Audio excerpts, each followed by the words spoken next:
আসানসোলে হস্তশিল্প মেলায় আগুন দীর্ঘক্ষণ ধরে জ্বলতে থাকায় বেশ কিছু মূল্যবান সামগ্রী আগুনের গ্রাসে চলে আসে বলে অভিযোগ। প্রাথমিকভাবে দোকানদাররা জানিয়েছেন মেলায় থাকা খাবারের দোকান থেকে আগুন লেগে যায়। মেলার অফিসে যোগাযোগ করেও সহযোগিতা না পাওয়ার অভিযোগ মেলায় আগত দোকানদারদের। ঘটনায় বেশ কিছু পরে দমকলের একটি ইঞ্জিন আগুন নেভানোর কাজ শুরু করে। ঘটনাস্থলে বিশাল পুলিশ বাহিনী। খাবারের স্টলে আগুন লেগে গেছে। আমরা অনেকক্ষণ অফিসে গেছি, অফিসে কোনো স্টাফ ছিল না। আমরা বারবার ফোন করছি, তারা ধরছে না।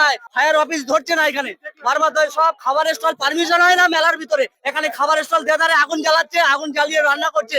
আমরা কি করে, আমাদের লাখ লাখ টাকার জিনিস চলে গেছে। আপনারা বলুন তো, ফায়ার ব্রিগেড ছিল না, এখানে কেউ ছিল না, কোনো ব্যবস্থা ছিল না, অফিসে কোনো স্টাফ ছিল না। 40 মিনিট পরে আমরা 40 মিনিট বালতি ধরে আমরা জল নিভিয়েছি। সব শিল্পীরা করেছে।